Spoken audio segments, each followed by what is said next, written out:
Hello, everyone.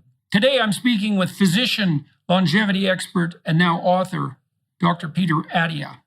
We discuss his new book, Outlive, The Science and Art of Longevity, and explore the immense benefits that can be gained from exercise in just 3 hours a week, how small imbalances in diet can cause major problems such as diabetes and obesity, the difference between lifespan and health span, the soured reasoning behind the American food pyramid, and the scientific side of alternative diets. No buzzwords. Looking forward to the discussion today. Dr. Attia, in your book, you talk about lifespan in general, but you also concentrate on a concept called health span, termed health span, and you're concentrating more on decades, let's say, of healthy life rather than absolute length of life. Do you want to expand on the concept of health span and why you distinguish between that and longevity per se? Yeah, longevity is really a function of lifespan and health span. So lifespan is the easier of those two to understand because it's binary. You're either alive or you're dead. And I think when most people think of longevity, they think of the elongation of lifespan, understandably. But, that's really only part of it. The other part, the part that might actually be more important to most people when pressed on the issue, is health span, which is the quality of life. And the medical definition of health span is not a particularly helpful definition in my view. It's effectively the period of time from which you are free of disability and disease. But I don't really think that captures what health span is to most people. And so I think health span is a broader concept, and it's not binary. It is analog, but it really constitutes some measure of cognitive health, physical health, and emotional health. And at least two of those are intimately linked to age, which is to say they generally decline with age. But if we focus, I think, relentlessly on the pursuit of those things, we tend to get a better quality of life overall. And by the way, I think you get for free a lot of lifespan benefits. Right. So, it's very important to get the definitions and the measurements right because systems optimize to maximize their score on what they're measured by. And I suppose living to 140 wouldn't be so good if you were senile for the last 70 years and institutionalized, for example. And so it sounds like when you talk about health span, you're intermingling two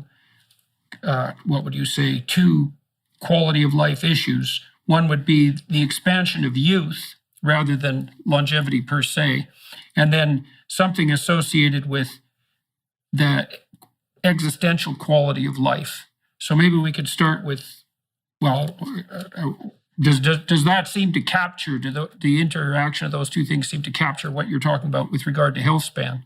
Yeah, I think so. I think that the cognitive and physical piece are the pieces that do decline with age, and we want to preserve those as long as possible. And we can be very specific about what those things are, by the way, right? We could drill into what is cognitive health span, what is physical health span. And then that other one that is not so age dependent might be at least as important and probably, frankly, falls much more into your wheelhouse than mine, professionally at least. And that is about the quality of a person's life and the quality of their relationships, their sense of purpose, and things of that nature. Yeah, so a long while back, I was looking at interventions to improve people's lives. And I knew at that point that cognitive decline was a major problem, especially in terms of, productivity and general competence. And so it's a pretty pronounced linear downhill trend on the fluid intelligence front from about the age of 25 forward. And that can decline precipitously in, say, late 70s, early 80s, especially with the onset of degenerative neurological diseases. And I was looking at the literature on cognitive remediation. This is back in the times about 10, 15 years ago when there were a lot of online sites that purported to run you through cognitive exercises that could increase or maintain your IQ.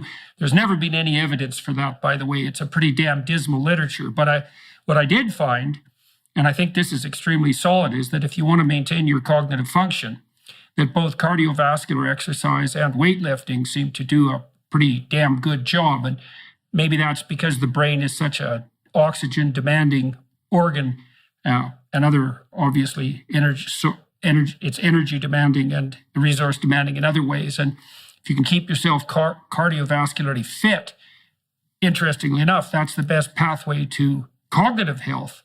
Then I was looking on the psychological side, and what I found was that there were interventions that help people get their story straight. Of course, psychotherapy is one of those, but there are written interventions. If people write about their past traumas, and if they write about their future plans, they reduce general uncertainty. That reduces their stress, and that seems to produce a relatively pronounced physiological benefit.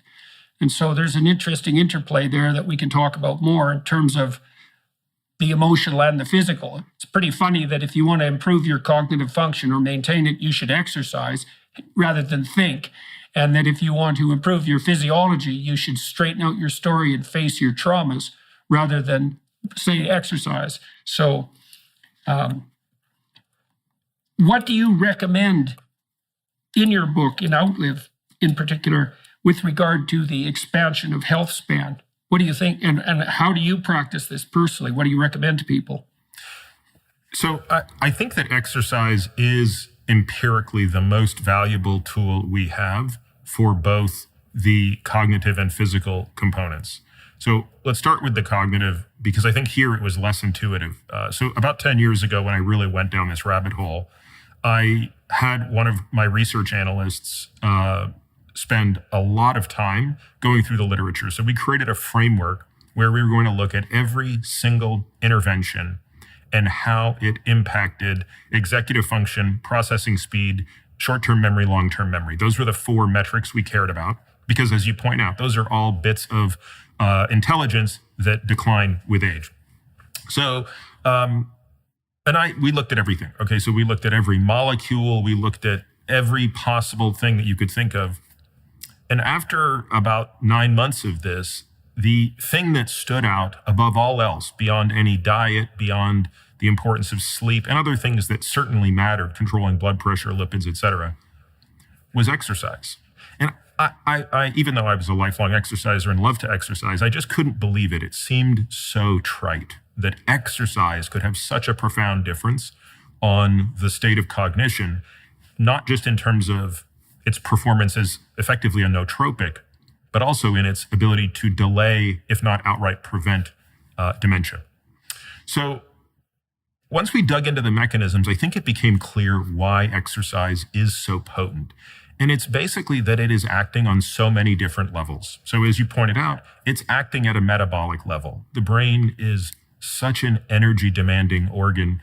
As you know, and maybe your listeners do, it weighs about 2% of your body weight, and it's responsible for 20 to 25% of your energy consumption. So therefore, anything that disrupts that is catastrophic. So when you look at the improvements in glucose disposal, insulin sensitivity, and all metabolic parameters, exercise is the most important tool we have there. When you look at the reduction of inflammation, vascular health improvements, again, exercise stands alone. When you look at the production of neurotropic growth factors such as BDNF, again, exercise is basically a drug for neurons. And so I think I eventually came around after a year or so to realize that, again, as simple as it sounds, exercise is such a potent tool. And you look at the brains of people who exercise a lot, and you can see far less damage, not just microvascularly, but in terms of brain volume loss over time. So let's talk about exercise from the perspective of a behavioral psychologist. So one of the things you learn as a behavioral psychologist is that it's very difficult for people to change their attitudes or their actions, and it's very difficult for people to change their lives. And we all know this because we might tell ourselves, for example, to exercise, and we might be well supplied with arguments for why that's a good idea, but that doesn't necessarily mean that we learn how to incorporate an exercise routine into our life. And often the reason for that, there's many reasons. Exercise is difficult, and that's one reason, but it's also often the case that people don't form a strategy and break the problem down into steps that are simple enough to actually implement. So they think things like, well, I'll go to the gym 2 hours a day, 3 times a week, and I'll start that next week. And truth of the matter is they don't have 6 hours to spend, and they can't tell themselves what to do anyways. And so what you do as a behavioral psychologist is you look at the simplest possible change that produces the maximal possible benefit. And so, for example, if people are listening and they want to begin to implement an exercise routine, like what about a daily walk of 10 minutes in the morning? Like where would you start someone? So it completely depends on their baseline. But based on your question, Jordan, I'm going to take it as we're talking about someone who's doing no exercise. Yeah, let's start with them. Yeah. So the good news is, first of all, and I accept the fact that not everybody is swayed by data, but I at least want to put it out there. So if you're a person who's in the doing 0 exercise per week camp, the very good news is the benefit you get from going from 0 to 3 hours a week is a greater benefit than anyone gets along the exercise curve, right? So taking someone who's at 5 hours and taking them to 15 will produce less relative benefit than going from 0 to 3. So in other words, I want that person to see some real incentive for making this change. Secondly, I'll put some numbers to it, right? So going from no exercise to 3 hours a week approximately reduces your all-cause mortality, that is to say death by every cause, by 50% at any moment in time. So if you're standing there asking, what's the probability I'm going to die this year? Well, we can sort of actuarially figure that out. You get to cut that number in half by simply going from 0 to 3 hours exercise a week if you're a non-exerciser. So again, there's going to be a subset of people for whom that's a very powerful piece of information they didn't know. So then what I would say was, how do you do that? So I agree with you that you're much better off trying to do 30 minutes 6 times a week than 3 hours once a day, or 2 hours, in whatever fashion. So what I would say is the most effective way to do that is probably about 90 minutes of low intensity cardio. And for a person who's not particularly fit, that's going to amount to just brisk walking. Rather than tell them what to do, I tell them how to feel when they're doing it. So what you want to feel is out of breath enough that you can barely carry out a conversation, but you could if you had to, but not so out of breath that you can't carry on a conversation, and not so easy that you can speak easily. So there's that sweet spot in there. Physiologically, we call that zone 2, but I'm not going to bore them with that nomenclature. It's just basically 90 minutes, say 3 times 30 or 2 times 45 a week, where you're just out of breath enough that you don't want to talk, but you could if you had to. That's part 1. Right. So you push yourself slightly past your simple level of comfort. That's right. And so let me push on you a bit with regards to 3 hours a week.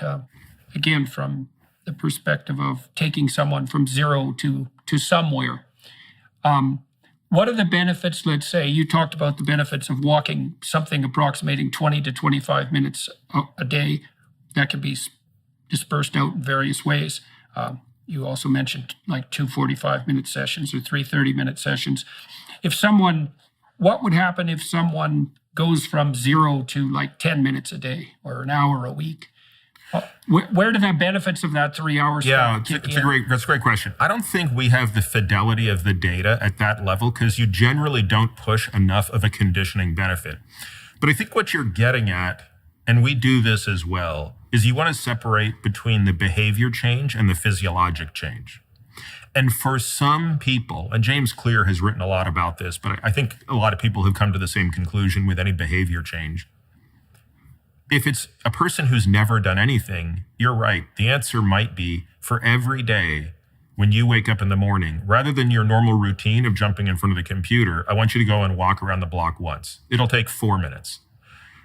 And so I don't want to represent you're going to get a physiologic benefit from that. You probably won't. But what you will get is you're going to start to reset a behavior, which is, the first thing I do in the morning now is this other thing. And we'll slowly increase that. And at some point, you will get a physiologic benefit.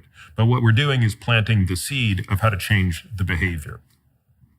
Yeah, well, and you could always expand that over a year. I mean, another thing I learned as a behavioral therapist, and this seems obvious, but it's not obvious enough so that people think about it or put it into practice, is that your life is made up of the very small number of things that you repeat every day.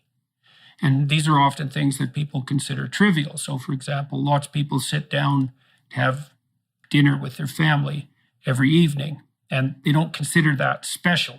But because you do it every damn day for an hour or an hour and a half, it's like 8% of your life. So you only have to get 15 of those things in order, and you have your whole life in order. Same thing applies to a daily habit. And so if you started, say, walking for 10 minutes a day, well, that's 70 minutes a week, and that's 4 hours a month, or 50 hours, or 1 work week a year. And that's a substantive change. That's about 2% of your life, your waking life, something like that, or at least 2% of your awake working life. And so it's useful for everyone listening to understand that small changes that you maintain can be of radical importance. And once you're walking for 10 minutes a day, it's a hell of a lot easier to go to, say, 12 minutes than it is to go from 0 to walking at all. So, yeah. So, okay. So what do you think, what did you conclude as a consequence of going through the literature with regards to, say, weightlifting rather than cardiovascular exercise? So in biology, we look to integral functions to give us a sense of how valuable an input is. And you don't get many of them, okay? So most people are probably familiar with something called a hemoglobin A1C. It's a blood test you get at the doctor, and if it's high enough, it tells you if you have type 2 diabetes. So if the hemoglobin A1C is beyond 6.5%, that tells you that over the past 3 months, your average blood glucose has been 140 milligrams per deciliter, which is the cutoff for type 2 diabetes. So in that sense, hemoglobin A1C is an integral of your behavior over the past 3 months with respect to glucose.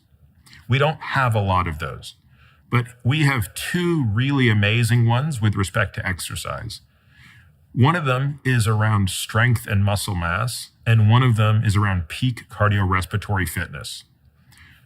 With respect to, so I'll just get to the punchline. The punchline is there is no metric that is more highly associated with living a long life. Just this is purely based on length of life. There's no metric anywhere in the medical literature that's more highly correlated with this than having a high VO2 max. VO2 max is a measure of your peak cardiorespiratory fitness. But the second most highly correlated metric of length of life is a composite metric of strength and muscle mass. So in other words, why people always ask me, why is it so important? I think it's important because those things are remarkable integral functions. VO2 max isn't just Do you want to define integral? Oh yeah. Good. Yeah. So they basically tell you, they add up the work that has been done to that point. So you don't just have a VO2 max because you woke up one day and decided to do something positive. You have a high VO2 max because you've been training very hard for a long period of time, in many cases for years. Similarly, a person doesn't just wake up and have a lot of muscle mass or have a lot of great strength. Those things are the product of a lot of work. And I think that's why they are so potent. In fact, they are far more potent as predictors of a long life than all of the negative things you can imagine are predictors of a short life. So when you look at things like smoking, type 2 diabetes, hypertension, even the presence of cancer has a lesser impact on the shortness of your life than those other variables have on the length of your life. Yeah, I've read that grip strength, for example, is a good marker of propensity for longevity, well, in everyone, but particularly in elderly people. And it isn't, as you pointed out, because grip strength per se is particularly important, but because grip strength happens to be a good marker for overall, what would you say, psychophysiological integrity. 100%. So, yeah, it's grip strength is one of the most potent. So put it this way, if you compare the top decile to the bottom decile in grip strength, it's a 70% difference in incidence and death from dementia, all-cause dementia, not just Alzheimer's, every form of dementia. When I was in my mid-20s, when I was 21, 22, I weighed about 130 pounds, 135 pounds. I was 6'1", and so very, very thin. And I spent about 4 years intensely weightlifting. and packed on about 35 pounds of muscle. I'd eat like a mad dog for about 3 years to do that. But one of the things I noticed that was really cool was that I also got to be a lot more coordinated. I was using free weights, because free weights help exercise all the little muscles and tendons, but it also seemed to me to be unbelievably useful for facilitating nerve myelinization. And I think now that was probably a good marker. That increase in coordination was probably a good marker for improved neurological function. And so, as you age, it doesn't get a lot of attention, but sarcopenia, which is the loss of muscle mass, the wasting away that occurs with aging. And again, this begins rather subtly. We lose, what are called type 2 muscle fibers first. That's the hallmark of aging. So the type of muscle fiber that's responsible for explosive power is the first one that begins to atrophy when we age. Even at my age, I'm 50, I'm already experiencing that to a great extent. I don't have a fraction of the explosive power I had at 25. Once you lose explosive strength, you start to lose overall strength. And once you lose that, you're going to start to lose muscle size is the very last thing. So by the time a person is 75, the decline in muscle size, which is already preceding strength, is significant. Now, we can do a lot to prevent this, and I think that that's what's being captured by these statistics. The people who are able to delay that loss of strength and muscle mass are the ones that are going to live the longest on average. Yeah, so on the weightlifting front, we talked a little bit about, what you could do simply to start working out on the cardiovascular front. And brisk walking is the simplest and most straightforwardly implementable strategy on that front. I would add one thing to that, Jordan, which is once a person reaches a certain level of fitness, the brisk walk may not be sufficient enough to produce enough cardiovascular stress. Depends where you live. But if you live in an area where you've got a lot of hills, that might not be the case. But for most people, there's a limit in human gait to how fast you can walk. And for most people, it's about 3.5 to maybe up to 4 miles per hour. And again, at a certain point, that's not going to be fast enough. So what we can do for that individual, rather than have them transition to running, I like to put weight on their back called rucking. So you carry a military type of backpack with plates of weight in the back. And now you, without putting additional stress on the knees, put additional stress on the cardiorespiratory system. So just throw that out there as additional ways to get this done.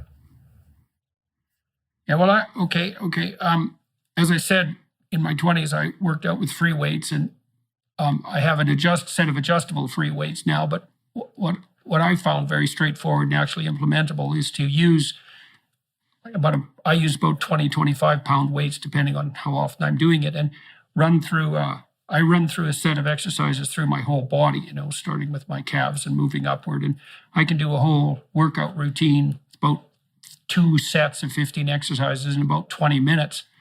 And so for everyone listening, it's also very simple to use to start weightlifting, because all you need is a couple of dumbbells. Size is going to depend on, your size and your strength. But you can do an awful lot with 2 dumbbells. You can exercise your body in all sorts of ways. So that combined with walking, and you added another twist to that, that's not a bad initiation. Anything to add on the weightlifting front? Yeah, I think the other thing that I would say, and I think about this stuff all the time. So I have a very elaborate gym. I do, every sort of exercise you can imagine. But sometimes I like thinking and debating with people, like, what's the single most important exercise you could do if you could only do one? And for the lower body, I think step-ups would be, so if you had just 2 dumbbells and a box, you can do anything, right? Because you're going to do forward step up, backward step up, side step up. You can go heavy, you can go light. You focus on the concentric phase, which is the phase of getting up. Concentric is the phase of a muscle when it's getting shorter, but then you really get to focus on how slowly you can step down. So I'm doing box step ups at least twice a week. I do a count of 1 up, 3 down. So taking 3 full seconds on that one leg to descend. And that's training what we think of as the brakes. So when we age, this is a particular form of strength that deteriorates, which is eccentric strength, the strength that a muscle exhibits while it is getting longer. This is why so many old people fall. And the mortality of a fall when you're above the age of 65 is staggering. So depending on the series you look at, 15 to 30% of people over the age of 65 who fall and break a hip will be dead within a year of that fall. Of those who survive, 50% of them will experience a reduction in class of mobility. So meaning people who walked normally will walk with a cane, people who walked with a cane will walk with a walker, people who walked with a walker will be wheelchair bound. This is a profound change in quality of life. And a lot of it has to do with a loss of this type of strength. If you think about it, people are much more likely to hurt themselves stepping off a curb when they get old than stepping onto a curb. It's these loss of breaks. So a set of dumbbells, which you can carry around, because that's really a very important piece of upper body strength, is being able to carry something. That's where that grip strength is coming from. And being able to do step ups, step downs, squats, all sorts of things. You don't want to let perfect be the enemy of good when it comes to initiating this type of thing. How high does the box work? Can you use steps? Yeah. Or do you so I think a box is superior. What you want to be able to do is work up to a height such that when the foot is on the box, the front leg is on the box, the thigh is parallel to the ground. So for most people, that's 16 inches, maybe 18 inches. A very tall person might be 20 inches. I recommend people start at a 12-inch step. Until they, and you start with your body weight. Let's be clear. I mean, for many people, just doing a proper step up and step down with body weight at 12 inches is right. And actually, in the book, it was becoming so difficult to write about this in detail that I did. There's a whole section where I write about how to do this, but in the end, we created a thing on our website where I just have a bunch of videos where I illustrate these things. So in the book, it directs people to where to go to just see, I think, 8 or 9 videos of the most important exercises that I think people should be able to do. Well, we should put that in the video description, so we'll have to remember to do that. Yeah. All right. Let's segue, if you don't mind, to nutrition and diet, and we can talk about obesity, diabetes, and inflammation on that front. I was interested in your comments on diabetes. So my understanding, and this is entangled with the problem of obesity. My understanding is that when physicians test for blood sugar, they age adjust the norms. And that strikes me as, let's say, peculiar, because it seems self-evident that if you have normal levels of blood sugar at 40, but that would make you diabetic or pre-diabetic at 20, then you're actually diabetic or pre-diabetic. And what that implies is that the rate of diabetes, which is already ridiculously and preposterously and devastatingly high, is actually much higher than we think. So correct me if I'm wrong, or elaborate on that if you would, if you think I'm onto something there. So we don't do that. I can't speak to what any other physician does, but in our practice, we hold everybody to the same standard. I think we will acknowledge on one metric, because we use a standardized dose of glucose when we do what's called an oral glucose tolerance test. We will give women a little bit more latitude because they don't have as much muscle mass. So there's a particular test that we do where we give people 75 grams of glucose and we time at 30, 60, 90, and 120 minutes what their glucose and insulin level is. And in that window of time, what you are testing is how efficiently do their muscles take up glucose. That's called glucose disposal. So you're measuring insulin sensitivity and glucose disposal. And in that window of time, that's the only place you can put the excess glucose. And because women have less muscle than men, we will tolerate a slightly higher glucose response, but we want the same insulin response. So it's a very subtle difference. But no, we don't age adjust for anybody. We want a 60-year-old to be as effective at this as a 30-year-old. So can you outline for people what happens during normal Western aging, let's say on the insulin and glucose metabolism front, and what that implies for age-related degenerative diseases? It's a very interesting thing, and we're not entirely clear why, but there is an unmistakable decline in insulin sensitivity as a person ages. Now, it doesn't mean that you're destined to have insulin resistance or fatty liver disease or type 2 diabetes when you age. But what it generally means is, on average, a person needs to be more diligent as they age. And I've heard lots of theories offered for this, and my guess is they all play a role. There's clearly a reduction in testosterone as we age.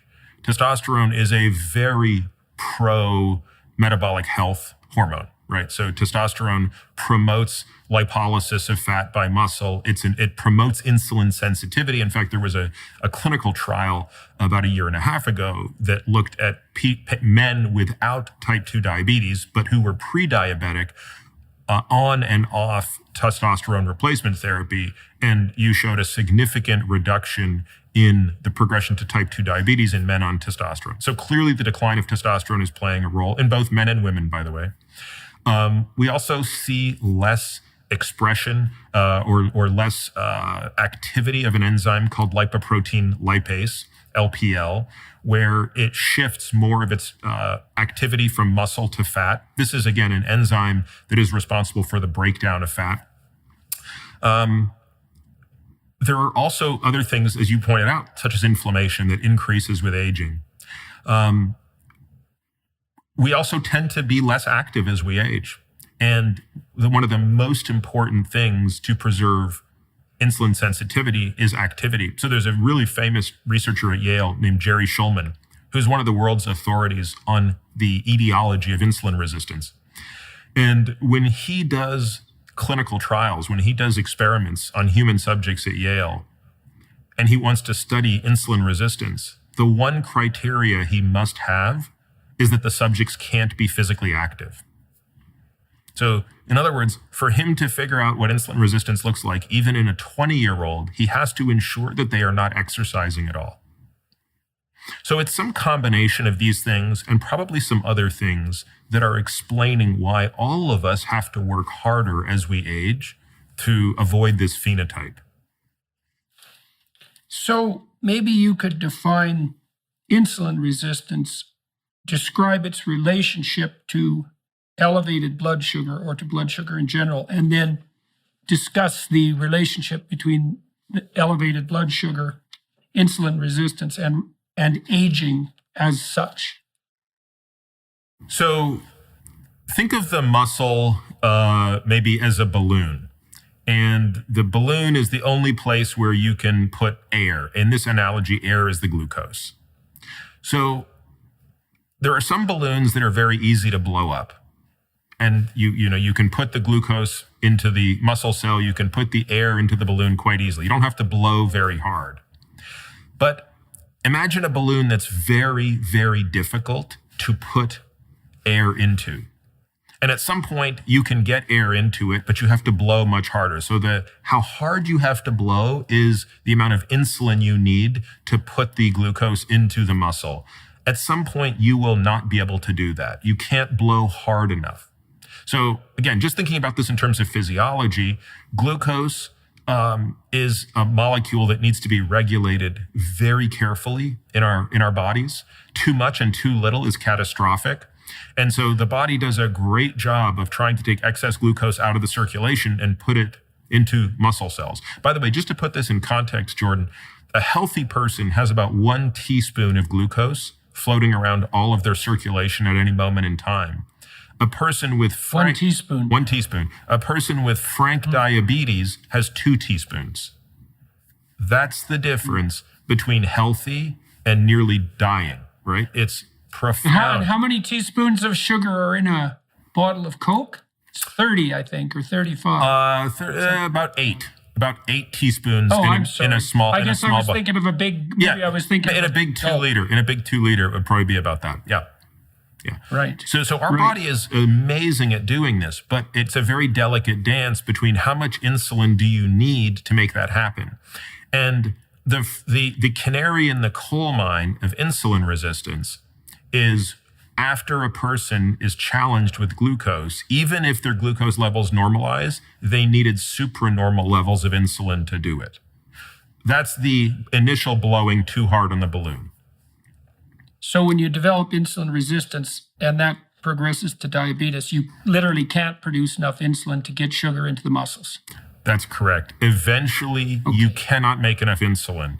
And this is complicated by another factor, which ties into this cascade of metabolic disease, which is eventually fat starts spilling out from the cells that we are meant to use to store excess energy, which are our actual subcutaneous fat cells. And that fat starts spilling into other areas where we're not supposed to have it, into the muscle, which is what's causing the actual mechanism of insulin resistance. It's the fat in the muscle that is preventing the insulin signal from being heard effectively by the muscle cell. It also expands into the liver. That's what's called fatty liver disease or non-alcoholic fatty liver disease. The fat starts to be deposited in the pancreas where insulin is made, and that creates an inflammatory environment to the insulin-producing cells. So now you have the double whammy. You need more insulin, but you can make less of it because of the inflammation. And this thing very quickly spirals out of control, and the end state is type 2 diabetes. So now you have 2 teaspoons of sugar in your blood instead of 1 teaspoon. And so what are the consequences of that excess sugar load, which in absolute amount seems very trivial, right? I mean, 1 teaspoon in all of your blood seems like almost nothing, and 2 doesn't seem like much either. But the difference is at 2 teaspoons, the difference is starting to tip you towards what sort of So you have 2 problems going on now. You have too much glucose and too much insulin. Because remember, when you have that high level of glucose, you're going to be treated with drugs that aim to increase insulin. And that can sometimes be insulin itself, or it could be drugs that produce more insulin. So let's start with the glucose side of the equation. The easiest way I think to think about this is too much glucose is bad for small blood vessels. Too much insulin is bad for large blood vessels. So what are those small blood vessels? The very first place this shows up is looking right into the eye. So I've always believed that a good ophthalmologist will spot metabolic disease before any doctor will. Because when they can look into the retinal artery and see the earliest indication of microvascular occlusion and inflammation, that is tied directly to what's called the glycosylation. So glucose sticking to proteins, including hemoglobin in the blood, that's basically creating microscopic, what we call ischemia, or lack of blood flow to the most distal perfused organs. So other small vessels that are absolutely ravaged by glucose are the kidneys. So diabetes, along with hypertension, would be the most common driver of end-stage kidney disease. You also see it in the coronary arteries. And believe it or not, it's probably one of the most important physiologic drivers of erectile dysfunction. Again, very small blood vessels in the penis. And therefore, when these things succumb to this type of end-stage glycosylation, you're going to see damage all around. Conversely, on the insulin side, elevated levels of insulin chronically, it's a pro-growth factor. So it's very likely the explanation for why obesity is the second leading environmental contributor to cancer after smoking. And it also damages large and medium-sized blood vessels like the aorta, the carotid arteries, et cetera. So this cascade of, again, it doesn't sound like much of a difference, as you said. It's a chronic issue that over enough time leads to the destruction of most tissues. So can you lay out the relationship now between insulin resistance, excess blood sugar, and the propagation of fat tissue? Now, the fat is being used to store energy, but how does that actually occur, and how is that related to excess sugar? Yeah, so in many ways, we were doing really well as a species until, 100 years ago, right? In that, what allowed us to have this remarkable escape from all other species vis-a-vis natural selection was this ability to store energy and fuel our brains. So as we talked about earlier, like the brain is such an energy demanding organ that we couldn't have survived if we didn't have a way to keep energy portable with us. How would we survive a day with no food if we didn't have a way to store energy? Because certainly more than one day, you have to use fat stores to get by. You can't just rely on glucose stores. So we have this very efficient way to do it. We have a very safe depot of subcutaneous fat where we can put fat in it, which is excess energy, and that's primarily fatty acids and also excess glucose can be stored in this form. And we can acquire it as we need it, right? So, when energy stores are low, you go and you get that. Or when energy itself is low, you go and acquire this. The problem comes when you exceed the capacity of that. So the way I describe it in the book is everybody, and this is largely determined genetically, everybody has a bathtub. Some people have a really big bathtub. Some people have a really little bathtub. The bathtub is the total capacity of your fat cells to store fat. So water goes into the fat cell. That's the food you're eating. There's a little drain at the bottom, which is all the energy you're expending. That's coming out. And therefore, the energy in less the energy out determines the balance of water in the tub. If you're getting fatter, the water is rising in the bathtub. At some point, the water gets to the lip of the tub. You have now exceeded your capacity for safe storage of fat, or in this case, safe storage of water. What happens next is the water spills over. Now it's gone from being totally physiologically normal to total chaos. Just as if water spilled over your bathtub, it would be total chaos, right? It would ruin your house. And the question is, where does that fat go once it spills over? And it's where it goes that causes all of the problems we're talking about. When it goes into the muscle, it impairs the muscle's ability to sense insulin and create the glucose transporter to bring in glucose. That's the sine qua non of insulin resistance. When it goes into the liver, it creates inflammation, which can ultimately lead to cirrhosis and liver failure. When it goes into the pancreas, it secretes cytokines that impair the beta cells, which produce insulin, which exacerbates the insulin resistance problem. When it surrounds your organs as what we call visceral fat, it releases inflammatory cytokines that lead to cardiovascular disease disproportionately. So again, all of these things are happening not because we're getting fatter in the right place, i.e. water in the bathtub, but because we're getting fatter in the wrong place.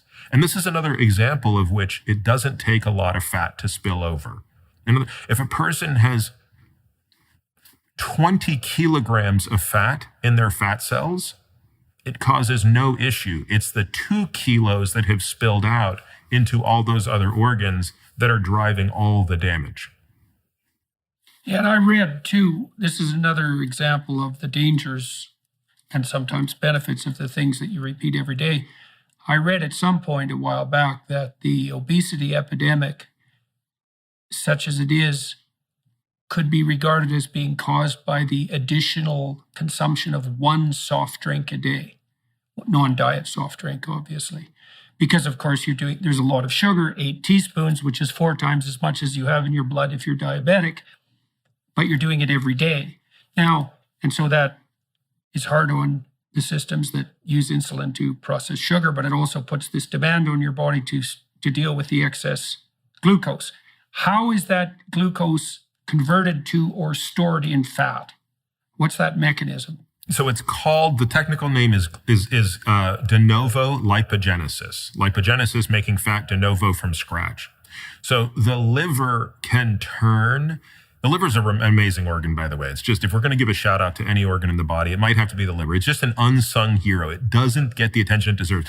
Just to go back to one other thing, this whole teaspoon of glucose in your bloodstream, if that number gets to half a teaspoon, you'll die. Your brain won't have enough glucose. But yet you're churning through that at a rate of a teaspoon every couple of minutes. What's responsible for that titration? The liver. Never stops, right? So one of the other things that the liver does miraculously is it has the ability to turn fat into glucose.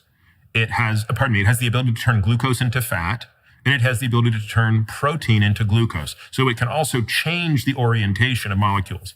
And so the process of turning glucose into fat is basically an exercise in breaking glucose, which is a 6-carbon molecule, down into 2-carbon chunks, and then joining them in a long fatty acid chain. We would much rather store energy in fat. It's the most efficient chemical molecule in which to store energy. All the energy, of course, in our body is in the form of chemical energy, stored in the bonds, carbon to carbon and carbon to hydrogen.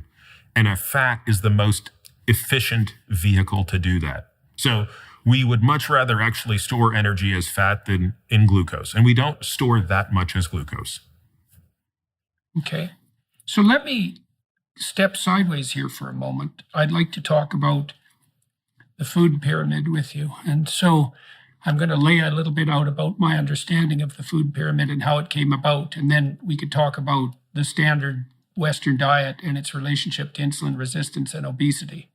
So my understanding is that the food pyramid was actually produced not by scientists or by MDs, although there were some MDs who were consulting, who were mostly ignored, but by the Department of Agriculture. And it was a marketing scheme, essentially.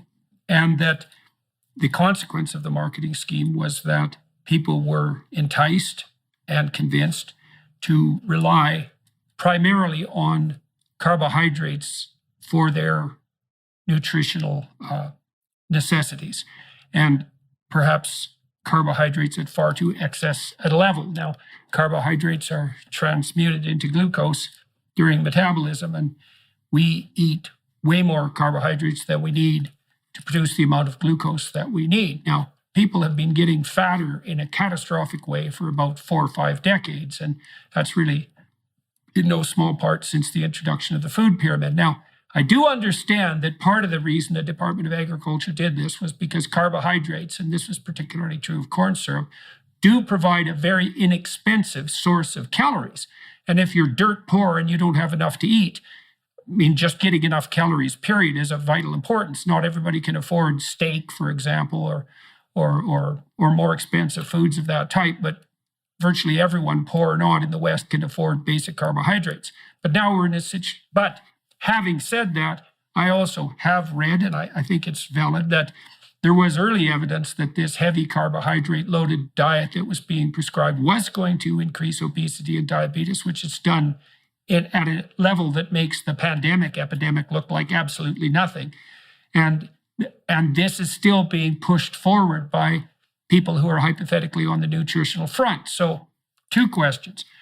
What's your understanding of the derivation of the food pyramid, and what do you think about its recommendations for the typical diet? So I think before getting to that, there's a broader point I want to touch on that you just sort of alluded to, which is what is the system optimizing for? So in the book, I talk about the standard American diet, which I forever abbreviate as the SAD. And the standard American diet is effectively, with or without food pyramid, the standard American diet is what is killing people. And so the question is, where did the standard American diet come from? The standard American diet was nothing more than the solution to a business problem. So the business problem was, we need something where we can produce lots of food. So you had to have this quantity issue, right? So that gets to part of the problem, right? We have too many people at the time who are undernourished. We can't have that anymore. Everyone needs to be adequately nourished. So we need scale. The next thing is exactly your point. It can't cost too much. So we have to be able to do it at scale, and it has to be cheap. The third question or problem statement was, it has to be non-perishable and portable, right? So you can't have abundant food if it needs to be consumed 10 minutes after it's made. So it has to be sort of non-perishable. The fourth and final parameter, I guess, there would be it has to taste really good. We have to make food very palatable. This, again, is just part of a business and marketing strategy. And what I argue, I guess, is that the solution to those 4 things is what we have today. Like when you walk through a grocery store, all you're looking at is the solution space to a problem statement called those 4 questions, and it's called the standard American diet. Now, with or without a pyramid, I'm going to just argue that 95% of people if they go through life eating the standard American diet with no attention to how much of it they eat or maybe certain things in it that they shouldn't eat, are going to be unhealthy. There just aren't that many people that have the genes to avoid the deleterious consequences of the standard American diet left unchecked. And therefore, Right, so that was the least conspiratorial account of the origin of the American well, I mean, diet that I've heard, and that's fine. That's perfectly appropriate. I mean, I do think that we could give the devil his due and say the consequences that we have today of this epidemic of obesity was, in fact, the consequence of solving a problem too effectively. I mean, the middle of supermarkets, the outside edges of supermarkets don't contain generally highly processed carbohydrates, let's say, but the center does. And they are cheap, and they are delicious, and they are easily provided, and they are portable, and they aren't. And so that did solve the problem of undernutrition on the pure caloric front. So we're victims of our own success in that sense. And I suppose it's perfectly reasonable to dispense with the accusations that the food pyramid was nothing but a marketing scheme, because it did have to solve these 4 problems that you described, and did so. Yeah, I mean, I think what I certainly don't want to give the food industry a pass. I mean, we can certainly delve into that, which is to say, there's no question that data have been suppressed, right? There's no question that we're not having an honest discussion about the following. So, are all calories created equal from an energy balance standpoint? Sure. At an isocaloric level, if I give you 1,000 calories of Coca-Cola versus 1,000 calories of baked potatoes versus 1,000 calories of steak, it will have the same impact on your energy balance. But it won't have the same impact on your appetite and your ability to subsequently eat. I mean, to me, that's the most I think probably offensive aspect of where the food industry has failed, right? So the food industry didn't set out to kill people any more than the tobacco industry did. Where these people are effectively liable is in that they're not honest about the discussion until, it becomes too late. And the reality of it is junk food, I think, hijacks your normal appetite centers. And I know people who are very good at working within those confines. So I know people who can eat junk food in small amounts and continue to eat nutritious food and stay in overall energy balance. They can track their calories perfectly, and they can have a couple of Oreos and some ice cream here and there and drink a soda here and there, and they're all fine. What I can just tell you clinically, taking care of actual people who are not robots, on average, more people than not struggle with that.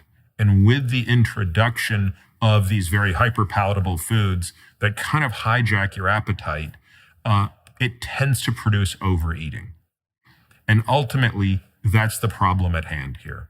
When people overeat, from whichever part of the pyramid they're going to overeat from, we're going to get down that whole cascade we just spoke about. It just so happens that I think the things at the bottom of the pyramid are the things that are making it easier for you to be disconnected from the true driver of appetite. And there are lots of hypotheses here, right? There are some hypotheses that we are kind of hardwired to get a certain amount of nutrient value. And as the nutrient value of our food deteriorates, we have to eat more food. We have to eat more calories to get the certain nutrient density. There are people who argue we're hardwired to get a certain amount of protein. And as we're diluting protein content in food, we're eating more calories to get food. In other words, and by the way, I don't think any one of these particularly is necessarily the explanation. My guess is it could be a lot of the above, but it's probably the case that we are opportunistic omnivores, right? We grew up, we evolved eating pretty much anything we could, but we didn't eat that much of it because we didn't really have that much of it, and we were wildly active. When you eliminate those two consequences, being opportunistic omnivores is not working for most of us. We have to be more selective to push back against the amazing success of our civilization. Yeah, well, it is a remarkable thing that you can walk into your local Starbucks and there's one on every corner and get an 850 calorie muffin for essentially nothing, and that it is delicious and that it is addictive. And it is a hallmark of a certain kind of success. I'm going to go sideways here for a minute, and because I have something, I suppose, that's slightly more on the personal side to ask you about. So as you may or may not know, my daughter was very ill with a plethora of immunological problems, including very serious juvenile arthritis. And it just about killed her.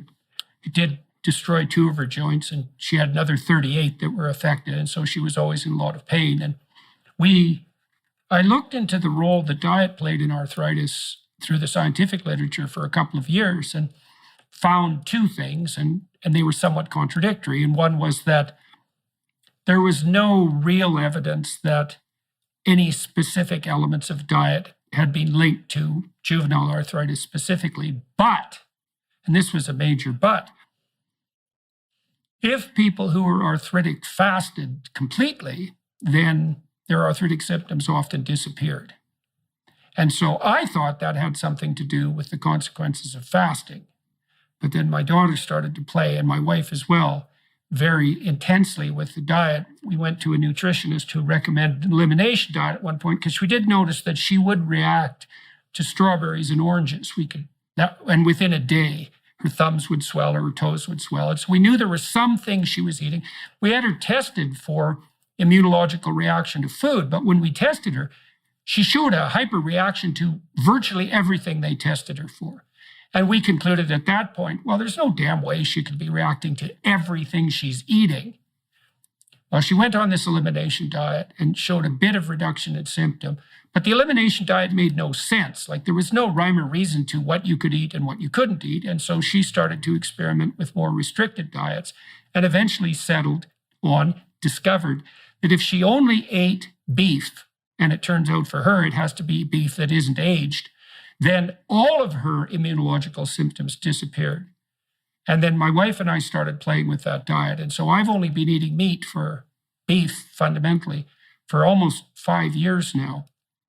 And I've talked to hundreds of people, and we've had messages from thousands of people showing that this is, first of all, radically effective as a weight loss strategy, and also seems to produce remarkable effects on the general disease symptom front.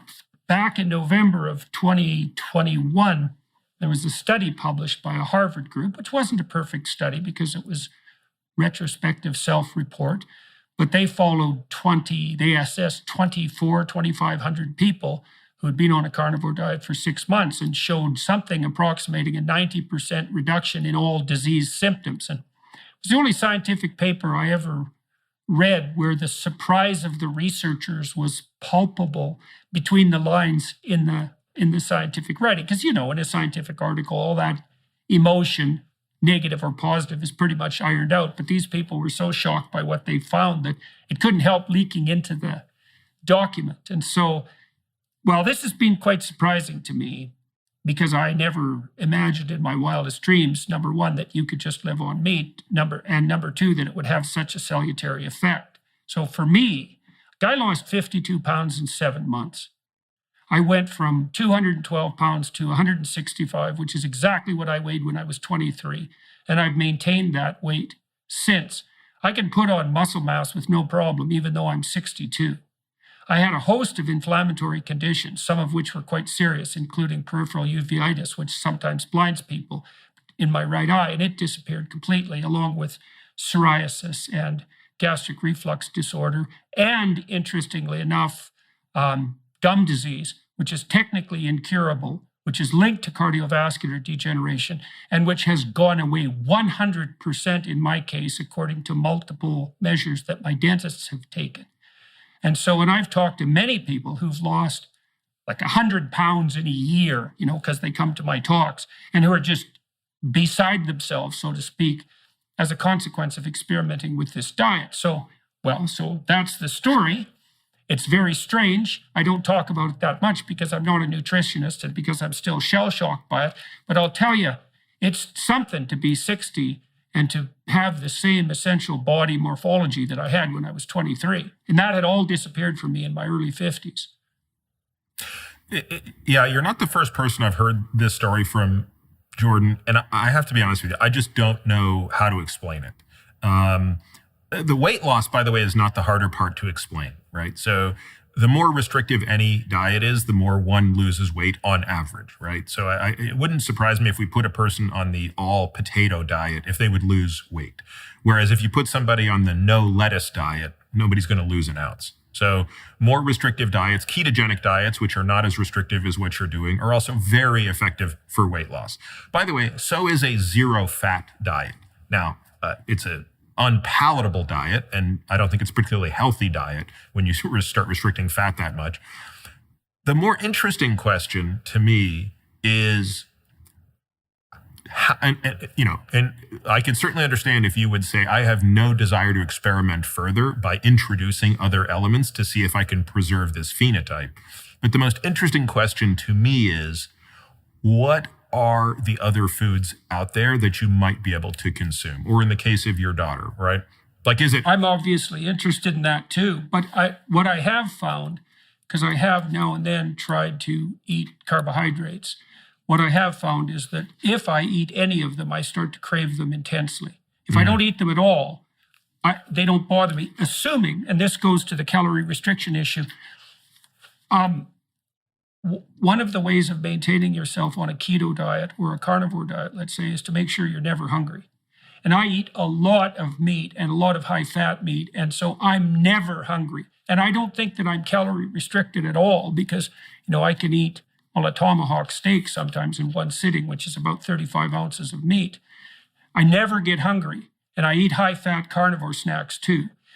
What I found is as long as I'm never hungry, then I'm not inclined to cheat. But if I do try something like an introduction of carbohydrates, first of all, some of my symptoms come back right away, like the GERDs, and I start craving like mad.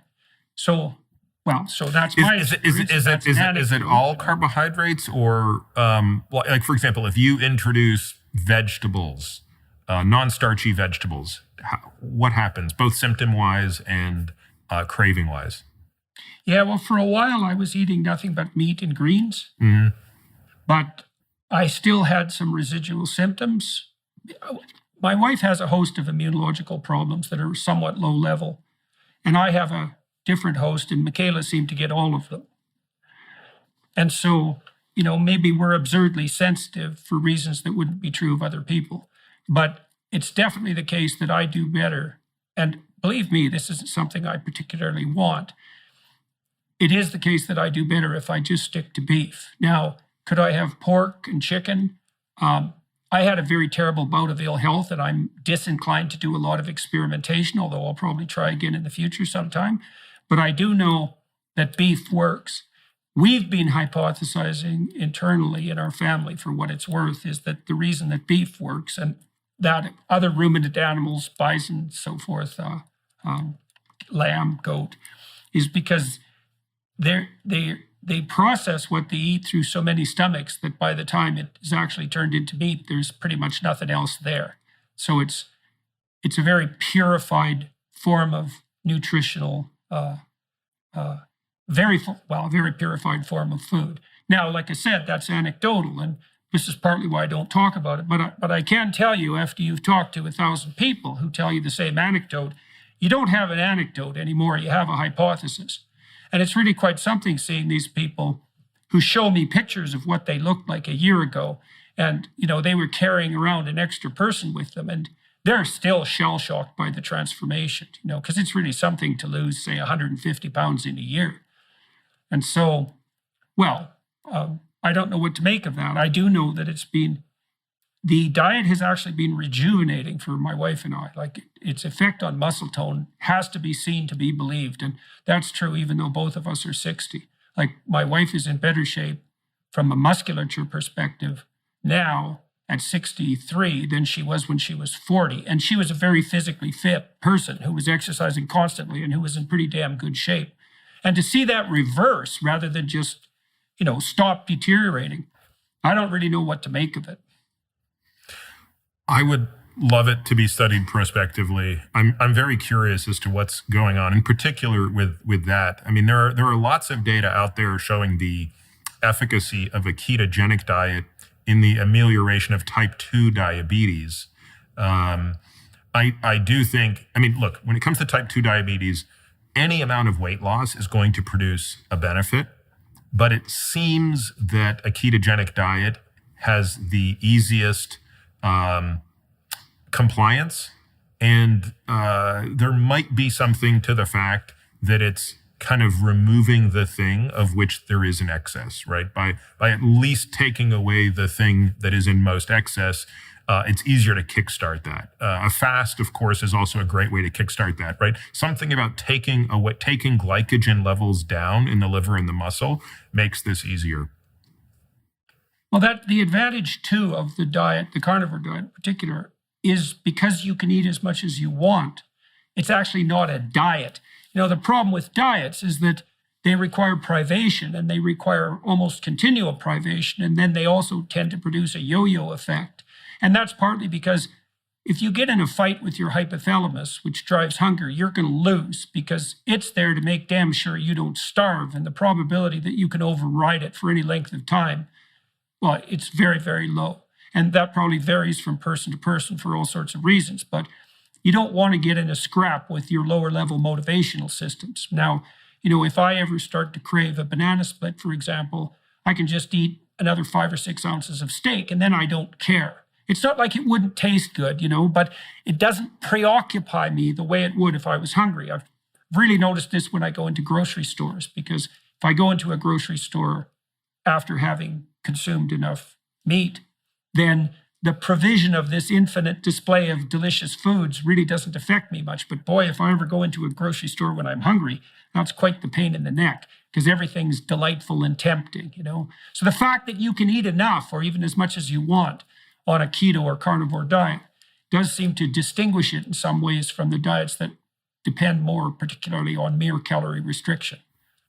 Although I've seen a subset of people on ketogenic diets who gain weight. So they somehow are eating past their necessary, their energy point. I was on a ketogenic diet for 3 years, actually. I used to write about it. In fact, when I started blogging in 2010, 2011, it was basically I was mostly talking about nutrition. And for 3 years, minus 1 day on my wife's birthday, one day in that 3 years, I had 7 pieces of dessert. But minus that 1 day, I was in a state of ketosis for 3 years.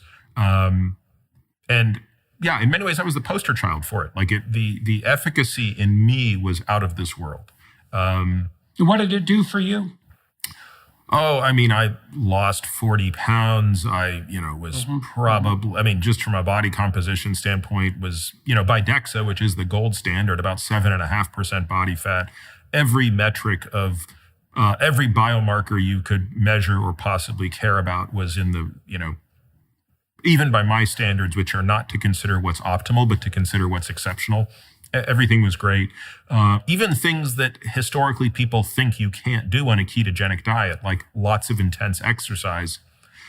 Certainly initially I couldn't do much of that, but within about 6 months, I had regained much of my exercise ability. And by 18 months, I had certainly no discernible reduction in extreme exercise performance.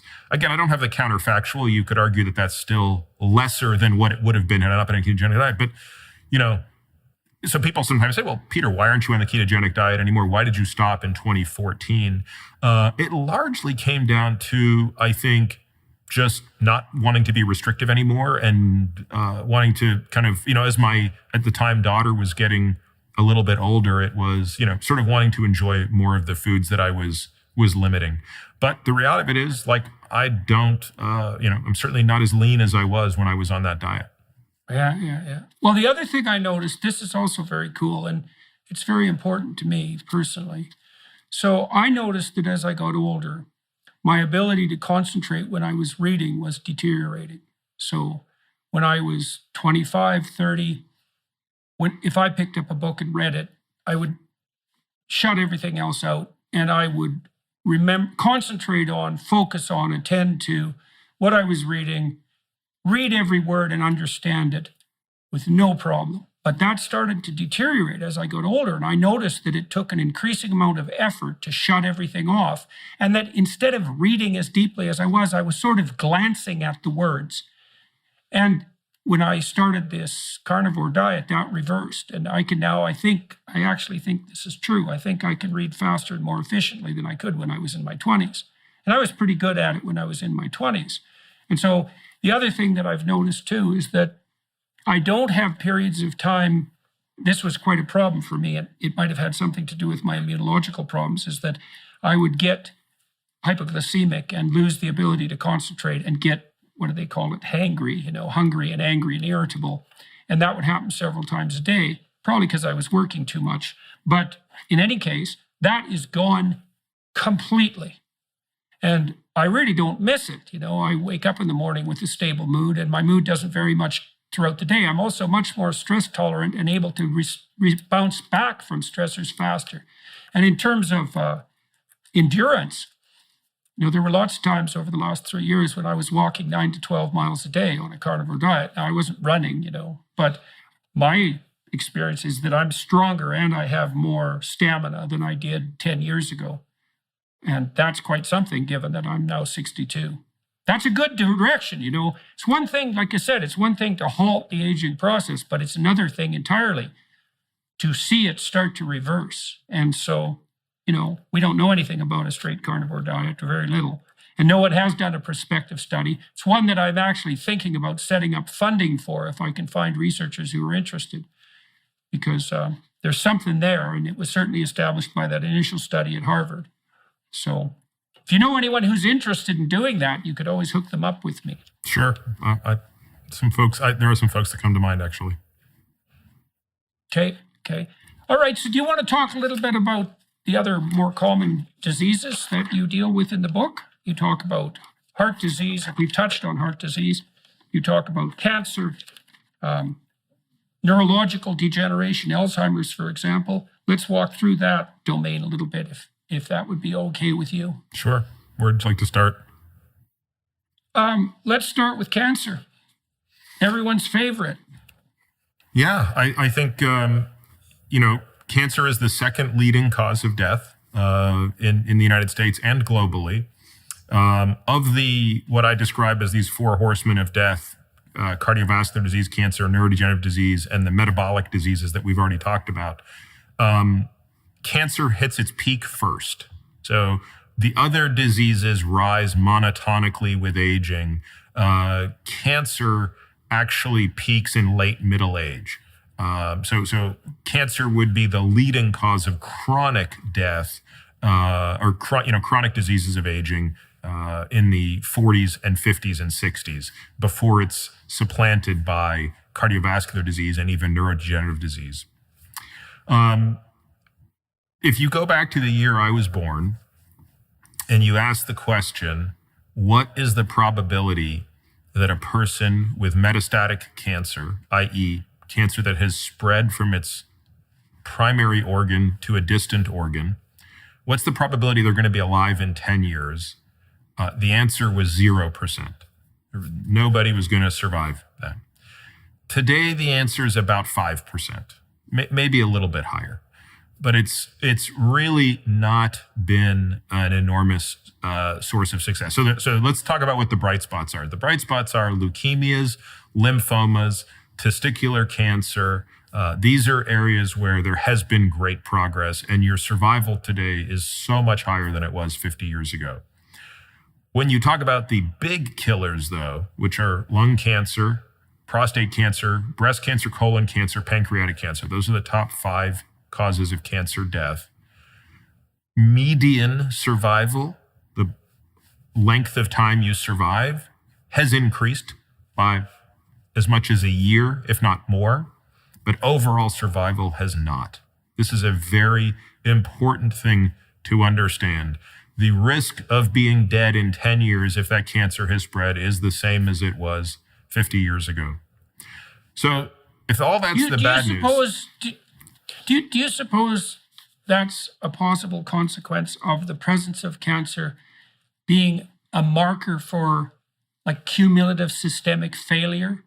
Is that if there's cancer somewhere, is it an indicator that many things have gone wrong at many levels? And so even if you treat the cancer, the probability that that's going to be life-saving is quite low? Or is it just a consequence of the tremendous capacity of metastatic cancers to spread? So there's a couple of things going on for cancer to take place. So the first critical step of a cancer is a genetic mutation has to happen. And largely speaking, these fall into two categories. There are genes that are promoting cancer growth, and then there are genes that suppress cancer growth. So anytime you get mutations in one of those systems, it becomes oncogenic. Now, fortunately, when a cell becomes cancerous, it starts to let out clues that it is not a normal cell. So when a breast cell goes from being a normal mammary cell to a cancerous mammary cell, it starts to look a little bit different. And the immune system, our immune system, the cellular immune system, is very good at patrolling the body for signs of things that are not self. That's what it's programmed to do. So it's a very beautiful way to think about it, but the immune system is not programmed to recognize bad things. It's programmed to recognize things that are not self. This is done through something called thymic selection when we're, basically very young.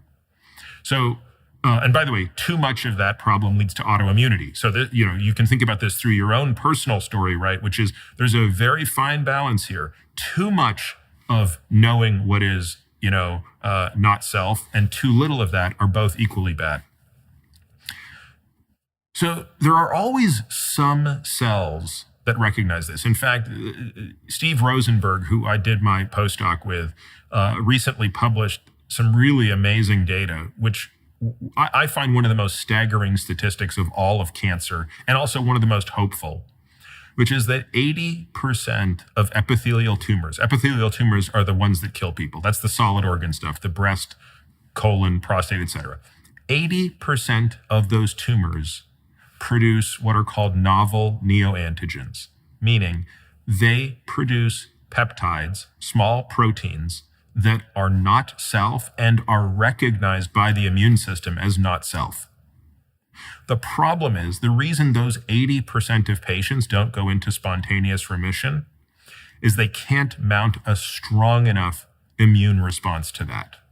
So it's sort of like having some immune cells that recognize you have a virus, but not enough that they can actually kill the virus, and ultimately the virus kills them. To your broader question, which is, if you're listening to this, what do you do about it? It starts to me with, what are the two most clear environmental triggers of cancer, and how do you avoid them? And then secondly, what's the rest of your strategy?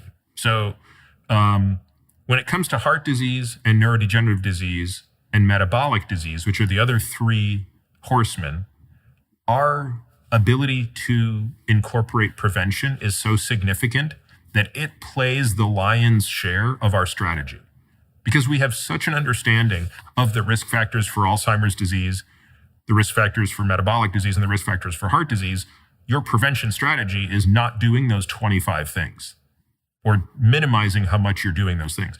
With cancer, there's really just two big things: smoking and obesity/insulin resistance. Now, the literature would just say obesity, but I add insulin resistance because I think that the literature is too blunt a tool to tease out what's really going on. And what's really driving it, I think, is the inflammatory and metabolic, i.e. the high growth factors such as insulin, that are coming with most but not all cases of obesity. So what we really want to avoid is being metabolically unhealthy and smoking. But here's the thing. So that insulin overproduction also, in your opinion, facilitates cancer origination or growth propagation. Once the cancer has. I don't think I think it's a propagation issue, not an initiation issue. Yep. Right. And we know that because there are more than 20 cancers whose risk, for whom your risk goes up by about a 2x factor if you're obese. And I think the only thing that makes sense in that sense, in understanding that observation, is the inflammatory and pro-growth environment that is in that individual. So do we want to avoid that? Absolutely. But my point is, think of how many people who are non-smokers who are metabolically healthy who still get cancer. That's a very long list of people. So I wouldn't be able to hang my hat on this as, well, my anti-cancer strategy is not smoking and being metabolically healthy and hoping that that's enough. We have to have another tool in this toolkit.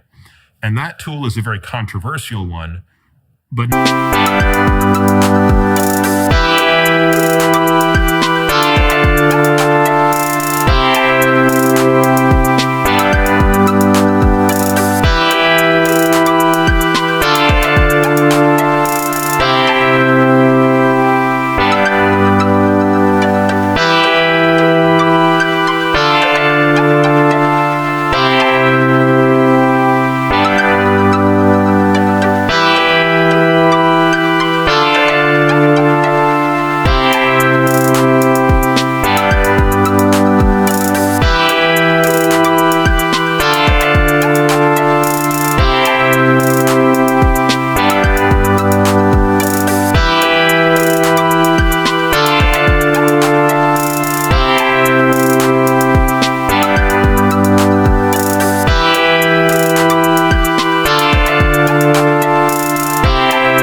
I think it's important, and it's very aggressive screening.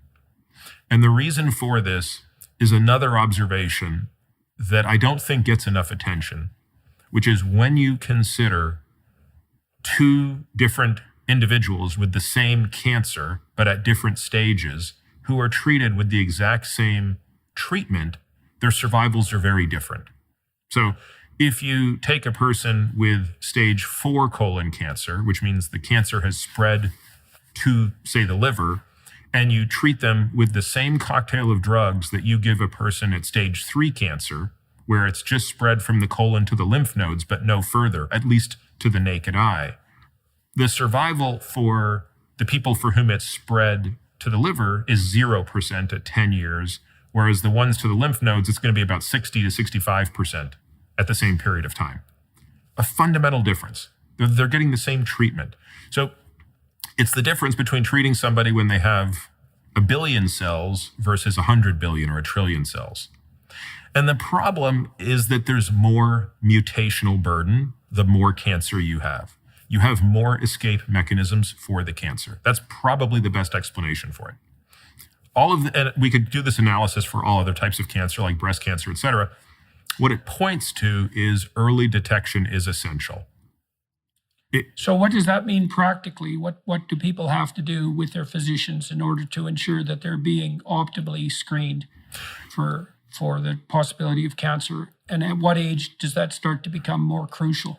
It's very difficult for me to provide a blanket statement, because even when I'm talking about this with my patients, I have a long discussion with them about the challenges of doing this. So let's put aside the obvious challenge, which is cost. None of the advanced types of screening or working at the advanced rate are going to be covered by insurance, right? So in the United States, it's recently been changed to 45 from 50 for the initial colonoscopy. That's an excellent step in the right direction. I still think it's about 5 years too late. I think even for a person without a family history of colon cancer, I would recommend, and at least for our patients, would recommend screening to begin at 40 instead of 45. The frequency with which... It's not cheaper for the insurance companies to screen than it is to pay for advanced cancer treatment in hopeless cases? Oh, it certainly is, but you're confounding something, which is, at least in the Canadian healthcare system, that might make more sense, because the government owns the risk for life.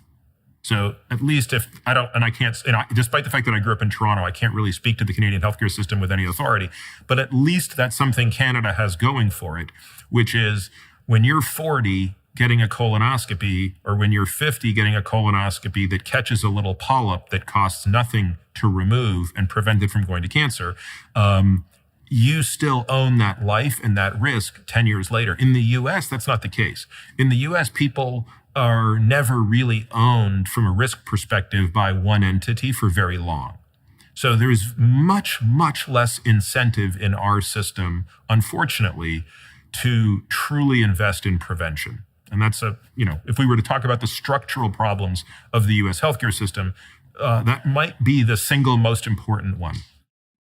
Well, the other problem on the prevention front, is that prevention isn't dramatic because you get no credit for preventing 100 things that don't happen. If you cure something, that's pretty dramatic because someone's ill and you cure them, and the fact that they're no longer ill is self-evident. But if you stop something cold in its tracks, all that happens is that people pay attention to other problems and other, let's say, more showy and noticeable cures. And so it's not only hard to fund prevention, it's also hard to market it, right? Because you can't give credit to the people who've managed it. And so that's a big structural problem. Like it seems one of the logical conclusions from our conversation was that it would have been a much better investment on the government side and on the social side to have put a fair chunk of the money that was spent on cancer treatment into prevention of the entire range of diseases that we've been discussing, and primarily with the focus likely on obesity as the number one. Is it obesity? Do you think that's the number one concern across all these classes of clearly, degenerative disease? Yes. If you're going to say, it's metabolic disease, right? So obesity is just a proxy for that. But yes, metabolic disease would be the one that feeds and amplifies all the others. But there are other things that we haven't explored. Like I don't think we have done a decent job remotely of understanding, going back to cancer, what the impact is of other environmental toxins in cancer. And the reason I think it's so important in cancer to look at this is because smoking and obesity only explain so much of it. So in other words, I can't tell you what the number is, but it's knowable and it's large. The number of people who get cancer who are neither smokers nor have obesity or insulin resistance.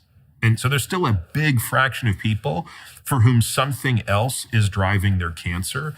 And I suspect there are other environmental toxins, whether they be pesticides, whether they be, chemicals in the ground. Like there are other things out there that might not produce a large enough signal to show up, either because of their ubiquity or because the direct impact is not as large. And the fact that we don't know this, to me, is problematic. Right, so that's another variant in some ways of prevention, to identify additional mutagenic agents. We already know about that on the smoking front, and then to take them out of the environment so that the diseases don't occur to begin with. Let's switch. By the way, I do want to say one thing about what you said, Jordan, that is very true. And there's no disease for which it's more tragic than with the dementing diseases, specifically Alzheimer's disease. So if you want to look at the amount of research that's gone into treatment versus prevention, it's in dollars spent. You'd need scientific notation to tell you what that ratio is. Like it's 99.9999999 to 0.000001. It's not even close. And the net result has been abysmal. So there is no disease for which we have less to show for the work that's gone into it than Alzheimer's disease. Right. We have a couple of approved drugs. The other. Go ahead. Yeah, we have a couple of approved drugs that have virtually no efficacy. At best, they might slow the rate of progression, zero reversal. And yet, I think it's crystal clear that your trajectory towards Alzheimer's disease is probably much more malleable than your trajectory towards cancer. And we should have a very clear playbook on what that looks like, given how difficult it is to treat that disease once it's present. Right. Well, I guess the other problem on the prevention front is that it's more difficult to monetize prevention. It's quite straightforward to monetize drugs, to cure or to not cure, as long as they're administered to enough people. But how do you monetize prevention? And people might say, well, everything can't be about money. It's like, well, without money, you can't market. And without marketing, you can't communicate. And so there's all sorts of obstacles that are quite subtle in the way of mounting an effective prevention campaign. But it certainly seems, let's close with two questions. One might be, if you could seize control of public health spending on the research and public policy front, where would you devote the bulk of resources now? I mean, like one example might be, well, would we start a campaign to reduce the consumption of carbohydrate, especially sugar? But we talked about other elements of prevention as well. If we're going to spend our money, research money and our public health money efficiently and get the most bang for the buck, where do you think we should spend it? And what evidence do you have to support that? It's really hard to say because this is just as much a behavioral question as it is a scientific or medical question. Again, the numbers point back to exercise, Jordan. There's no ambiguity about that, right? You're going to get more benefit in a person's health if you get their VO2 max high, you put lots of muscle mass on them, and you create a high degree of strength. And that's going to be true for men, women, young, old. It doesn't matter. There is no exception to this rule. And therefore, I would put most of my resources from a public health standpoint into how do you do that? How do you make exercise something that is interwoven from preschool onward at a level that is truly efficacious? And that's going to not just mean getting people to exercise, it's going to be figuring out ways to change the environment that supports being active more often so that you're being active and not even when you're not exercising.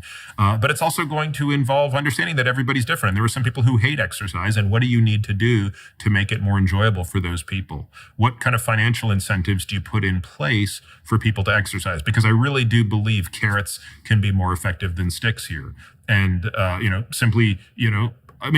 people are sitting here talking about, universal basic income as a potential way to alleviate some of the societal problems. Well, if we're going to be paying people, maybe paying them to exercise and providing, a way for a really good incentive around this, because it's going to obviously save cost, but I think more importantly, improve the quality of a person's life. No individual cares about the cost, right? Because they're not bearing the cost. So that's the arguments around that I don't think matter. I think the only thing that matters is, can we have you do something that's going to improve the quality of your life?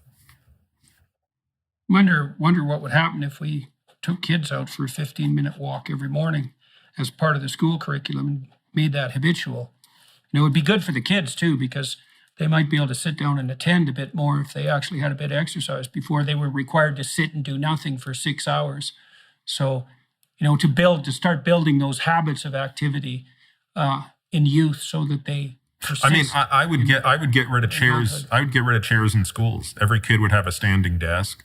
I mean, sitting is just it's not a particularly productive thing in the position we do it in, right? I mean, sitting in a squatted position is fine, but the angle that we're sitting at is really, it's not conducive to great biomechanics later in life. So if you watch a child, your kids are probably too old now, but mine are not. I can see the change in body mechanics as they go through more and more time in chairs. And it's true of adults. Well, right. Well, obviously what we're doing in schools is training people to be sedentary. Yeah. Obviously. I mean, that might be the most fundamental impact of the education system. I read an interesting book years ago called Systemantics by a man named John Gall, and it's a set of aphorisms about how systems work, and one of the aphorisms, which I never forgot, was the system does not do what its name says it does. And so when you analyze a system, for example, one of the reasons I think that universities get away with charging tuition fees that are like absolutely unreasonable by any standard is that you have a pretty decent chance of meeting your lifetime mate if you go to university. And so it might be that the fundamental function of universities is to aid in the process of assortative mating. Like, systems are very complex, and hypothetically the education system educates kids, but its fundamental function, for all we know, might be to turn people into sedentary and obese adults. Because we don't know, right? We're not smart enough to analyze the behavior of these complex systems. Let's end with one final thing. We touched briefly on the issue of emotional health.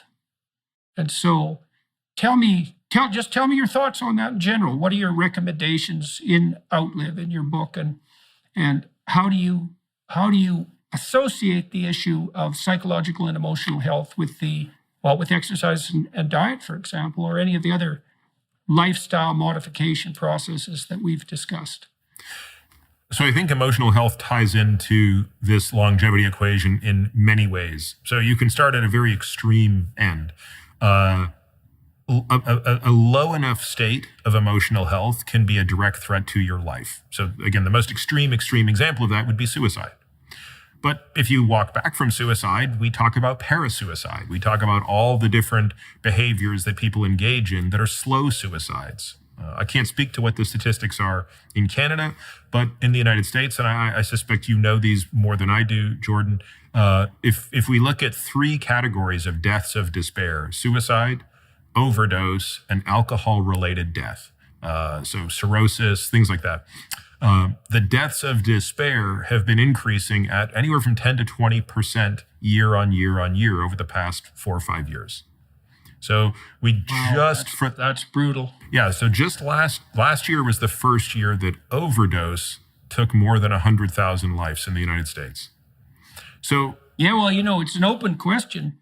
How many people on the edge of depressive collapse were tipped over that edge by the lockdowns and the prolonged social isolation and the increase in fear? Up in Toronto, I still see people, and in LA too, it was quite noticeable. I was there yesterday.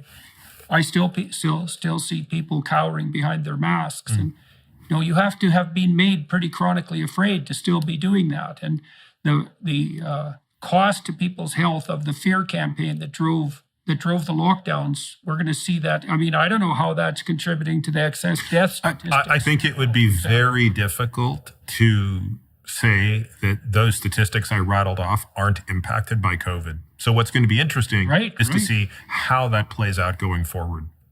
My point, of course, is that these deaths of despair are a very extreme example of how emotional health impacts longevity directly, right? Here, it's just truncating lifespan way too soon. In fact, overdose is now the leading cause of death in the United States for people aged 10 to 55. Wow. Oh, that's terrible. So what do you see on the prevention front there?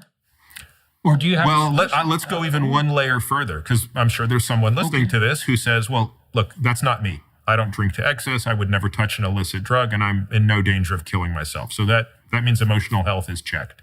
And I would say, no, not really, because that's just the first layer. Let's go one layer deeper.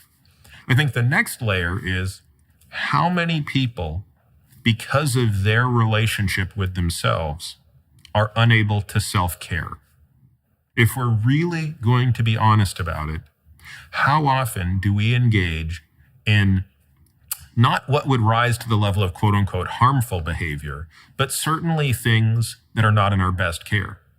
Eating a little bit too much, not exercising enough, not sleeping well, engaging in behaviors or failing to engage in healthy behaviors. Now, I see this constantly with patients where it's not that they don't know what to do.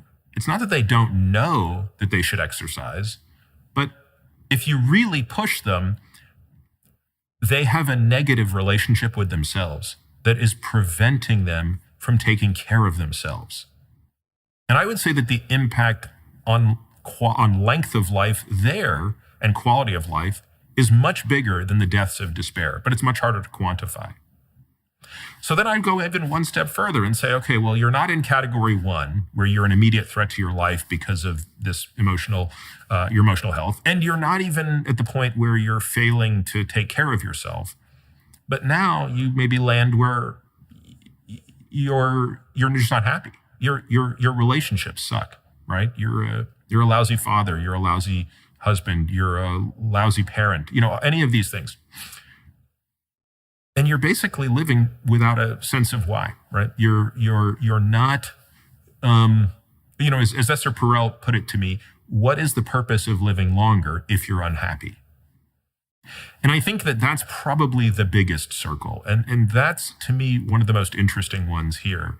And again, for me personally, the one I wanted to explore the most in myself, which was how much of this obsession with longevity is about figuring out how to not die versus understanding how to live.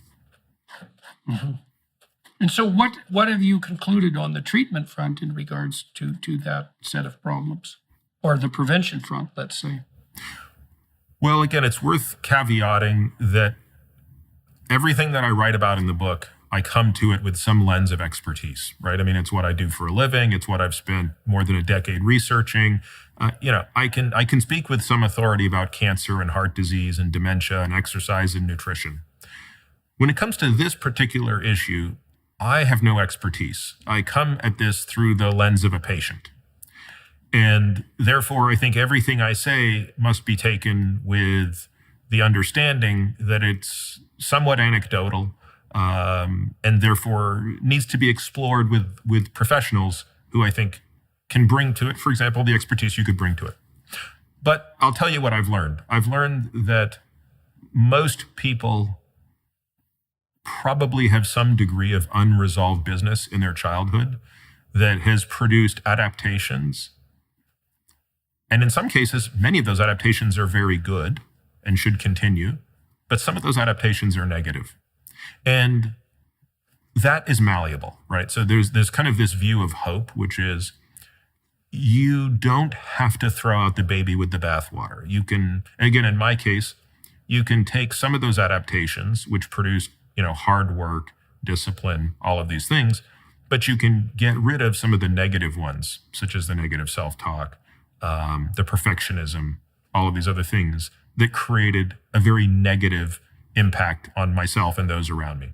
So this requires very hard work. And unfortunately, it's not something that lends itself to the faint of heart. Unfortunately, at least in my experience, I'd be much more curious at your experience.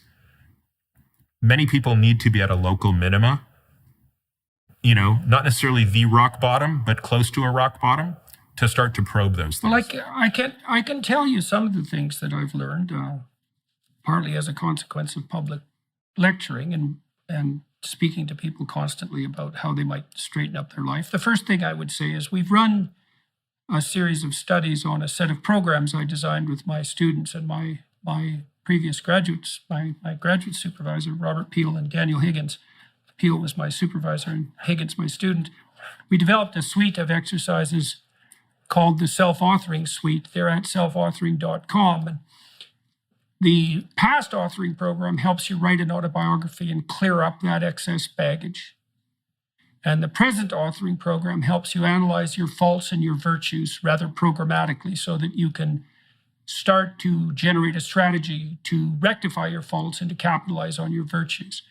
And the future authoring program, which we've studied most intently, helps you develop a vision for the next 5 years. And if we have people do the future authoring program before they enter university, if they do 90 minutes of developing a vision, 90 minutes, that's all. No preparation with no one reviewing what they've written. The probability that they'll drop out falls 50% and their grade point average goes up 35%. And it is tied to precisely what you described, is that people need a reason to live. And I also, in this exercise, we help people break down the reasons to live. And this touches on another point that you made regarding relationships. You can't be healthy psychologically in the absence of a network of functional relationships. You need a partner, you need a family, you need friends, you need business colleagues. You have to be nested in a functional social hierarchy. And so we walk people through this process of vision development. We ask them what they would like to have in 5 years if they could have what they wanted and needed. We ask them how catastrophic their lives would be in 5 years if they let their bad habits get out of control. That sort of sets the parameters, right? Don't do this and do this. And then we ask them 7 questions. What do you want in an intimate relationship? What do you want in your friendships? What do you want for your job and your career? How are you going to educate yourself? How are you going to take care of yourself mentally and physically? What are you going to do with your time outside of work that's productive and generous? How are you going to shoulder some civic responsibility? I think that covers the fundamental domains. Those are places that people generally find meaning in their lives. And the upshot of all this is that almost no one has an explicit strategy for their life, and that's a catastrophe. What do they say? The people perish without a vision. This is literally the case, and this is precisely what we're talking about. But it turns out, just as in the case of exercise, you said you can get a walloping advantage from just going from 0 to 3 hours. Going from no plan at all to a hastily contrived 90-minute plan, well, like I said, that stops half the kids from dropping out of university. And so there's a large body of research showing that these sort of writing exercises to clean up your past and to structure your future are salutary on the psychological and the physiological front. So you can imagine there is a three-prong approach to health span, right? Sufficient exercise, appropriate diet, and the development of something like a comprehensive account of and vision for your life. Yeah. And that would be relatively inexpensive and, all things considered, relatively easy to implement. So you never know, maybe we'll get smart enough to move hard in that direction as a society over the next couple of decades.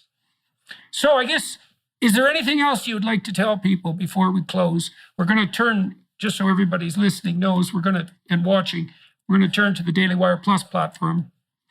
I'm going to talk to Dr. Attia for additional half an hour about the development of his interest in these areas over his lifespan. That's usually what I do in that half an hour period. Is there anything else, Dr. Attia, that you would like to relate to the viewers and listeners before we close? No, I think those are three great principles there. And I guess the only final thing I would say, and it kind of ties a little bit into the last one, is there's an exercise I have my patients do called the marginal decade exercise. So you write down on a piece of paper your age, so I'm 50, and you draw a line extending across the page, and you tick off at 10-year increments, so 60, 70, 80, 90. And then I do the same exercise for my kids. So I have a 15-year-old girl, 9-year-old boy, 6-year-old boy, and I tick those out at the same 10-year increments. So 25, so the daughter, 25, 35, 45, 55, et cetera, and they're lined up, okay? And then I start to imagine when they might have kids. So this is a little bit of guessing, but I start to put, grandkid 1, grandkid 2, grandkid 3, grandkid 4, okay. And then I go to what is the actuarial expectation of my life, which is, low to mid 80s. And I ask the question, what would another decade buy me? And on one level, it doesn't look that interesting, right? It's buying me the difference between being 83 and 93. But if that 10 years is at a reasonable high level of function, and let's be clear, it's not going to look like it looks now, but I define what that function is. I still want to be able to walk up a flight of stairs. I still want to be able to carry a bag of groceries. I still want to be able to lift my suitcase up. I look down and I see what a difference it is in terms of those relationships. It's a profound difference in the decade of that person's life and my ability to be a part of that life and for them to be a part of my life. And I say all of that because it's the why that matters a little bit here. Right. Well, that might be part of the magic bullet in relationship to prevention is that, well, why you should eat junk food is obvious. It's immediately gratifying and delicious. So the why is a no-brainer. It's the same with abuse of drugs like cocaine. We don't have to explain why people abuse cocaine. We have to explain why all people don't abuse it 100% of the time, because it immediately activates the systems that mediate positive emotion. So that's a no-brainer. If you look at the alcohol cessation literature, what you find is quite a pronounced multi-decade set of conclusions that show that if you want to stop drinking, you need a reason. You need to find something to do that's better than drinking. And if you like alcohol, drinking's pretty good. It's a highly social activity. It's not that expensive. It's available constantly. It's an anxiolytic. It's a psychomotor stimulant for some people. It probably increases opiate response, so it's very rewarding. Well, the problem is that it ruins your life over a multi-decade period and blows your relationships to bits. But if you don't have a vision of yourself extending across that span of time, then why the hell should you care?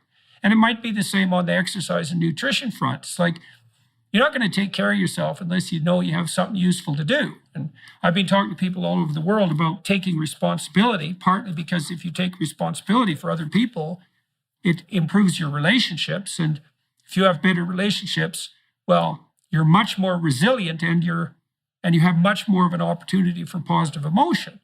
And so if you take responsibility, you have a long-term vision of yourself as well. And so maybe the psychologists and the medical doctors can get together and figure out how to ally the work on exercise and nutritional improvement with motivation and produce prevention strategies that people will actually follow, partly because they see a reason in following them. You need a reason to make a sacrifice, you know. Yeah, I think that's the key. I think that's the key point here, and I think that's the point I'm trying to make with respect to emotional health, which is if you don't have this why, we're just not robots that can be programmed to do all those other things. We have to have a reason, and I think your examples are great ones.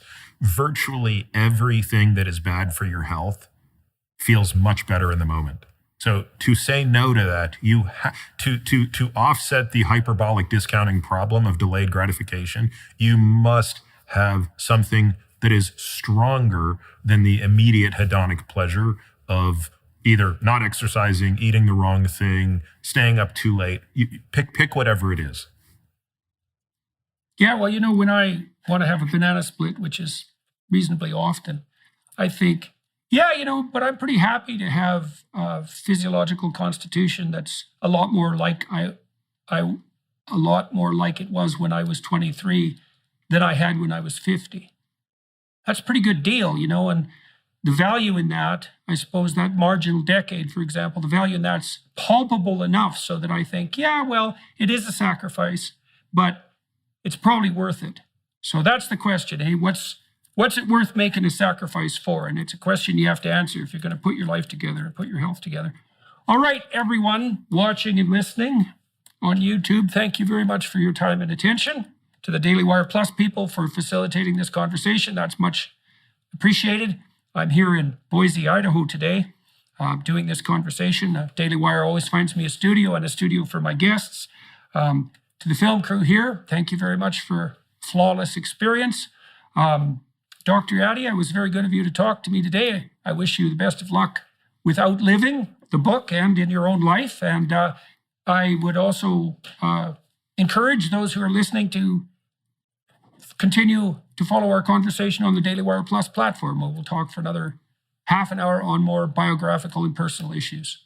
Thanks very much, everybody. Thanks, Dr. Attia. It's good to meet you. Thank you so much.